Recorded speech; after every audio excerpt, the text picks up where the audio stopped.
Welcome to the Trailhead, where trails start and stories unfold.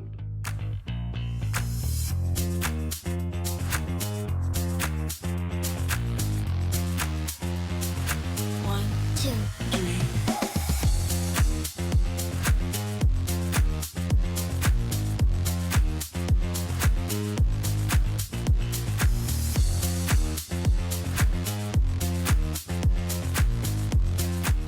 Welcome to the show, everyone. Now here's JD. Welcome, everyone, to a new chapter here at the Trailhead. I'm JD Marshall, founder of this community and a staunch advocate for the freedom and beauty that our public lands offer. In this short-form episode series, we embark on a journey that draws inspiration from great broadcasters of our past, those who understood the power of their platform not just to inform, but to inspire, to not merely report, but to reflect, and to help the audience reflect. There was a time when the airwaves were graced with these voices that dared to break from the monotony of factual reporting to deliver something more profound, an editorial, a passionate plea from the heart, speaking directly to the soul of the listener.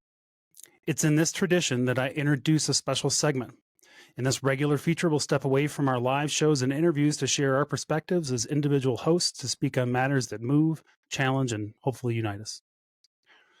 Our public lands, our right to explore, to revel in the wild, bring us together here at the Trailhead, and it's from this chair, through these segments, that I aim to bridge the gap between simply talking about the news and making a plea for the things and values we hold dear. So join me as we navigate the rugged trails of dialogue, debate, and discovery, speaking passionately, fearlessly, from our unique vantage point.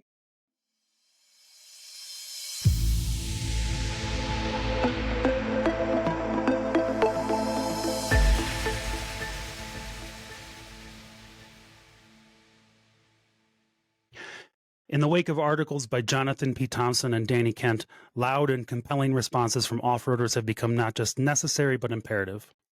Their recent opinion articles attempt to continue a false narrative of the off-road community, branding us with accusations of arrogance and aggressive advocacy. Such claims not only distort the truth, but also fan the flames of hypocrisy too high to ignore. And it's against this backdrop that I find myself compelled to set the record straight. Firstly, it's crucial to understand that the off-road community isn't aggressive by nature. Rather, we've been dormant, lulled into a sense of complacency by decades of unchecked narratives spun against us. The persistent behavior of certain environmental groups, casting us in the role of the antagonist, has served as a wake-up call. Moreover, these narratives have at times sown division within our own ranks, pitting full-size vehicle enthusiasts against ATV riders and motorcycle riders, etc. Yet this adversity has catalyzed a significant shift. We're beginning to see past these internal divisions, understanding that our strength lies in unity. The off-road community is starting to speak with one voice, a chorus of diverse enthusiasts united by a shared passion and a common cause. And our silence to date may be why some seem so offended that we're speaking up now. Thompson and Kent position themselves as defenders of the wilderness, yet in their critique, they conveniently sidestep a critical examination of their own arguments. The narrative they push is laced with environmental concerns that, while seemingly noble, often serve as red herrings, diverting attention from a more straightforward, albeit less palatable sentiment behind opinions like these. We don't want them here. This stance, masquerading as environmental activism, cloaks a more profound hypocrisy, a refusal to acknowledge the possibility of coexistence and mutual respect on our public lands. Addressing the environmental red herring head-on, it's an essential note that the debate around off-roading and its environmental impact often becomes emotionally charged, with critics leveraging sentiments that, while passionate, are not always grounded in robust scientific evidence. Of course, if that evidence doesn't support the assertion that the environment is harmed, then the science is just rejected, like the dust studies in Arizona that when a commission study didn't show what some wanted, they just declared it bogus. Responsible off-roading, guided by regulations and a commitment to land stewardship, frequently gets overshadowed by blanket criticisms devoid of actual scientific backing. Anecdotal evidence becomes fact to few, rather than really looking at the full picture. You've heard them. All off-road vehicles are loud. All off-roaders are rude and disrespectful. All off-roaders have zero regard for the environment. This one-dimensional portrayal fails to acknowledge the efforts within our own community to harmonize our passion with profound respect for our environment, a balance that is seemingly dismissed by Thompson, Kent, and their ilk. The truth is that those in our sport have long been the biggest champions of the environment they use, and the few that leave trash on the trail are far outnumbered by the ones willing to pick up dirty trash, throw it in their Jeep, and bring it home. The truth is, the debate isn't just about preserving tranquility or protecting the land from degradation. It's about access, freedom, and the overarching principle that public lands are precisely that, public, meant to be shared amongst diverse users, including off-roaders.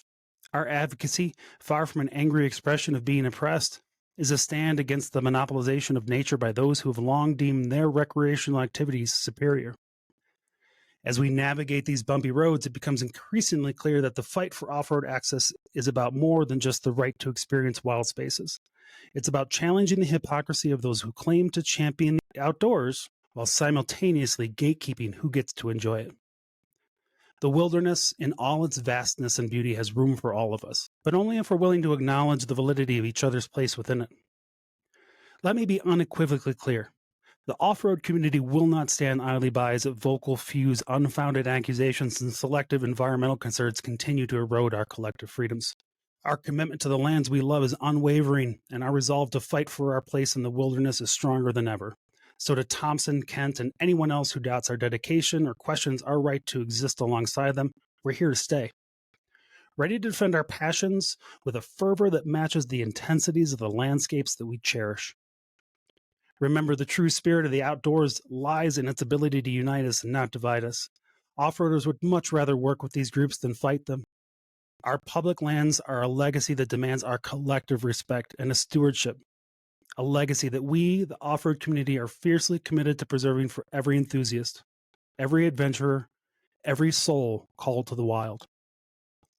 The hypocrisy ends here, and the fight for our shared future of public lands begins now. Thank you. I'm JD Marshall, and we'll see you next time at the Trailhead.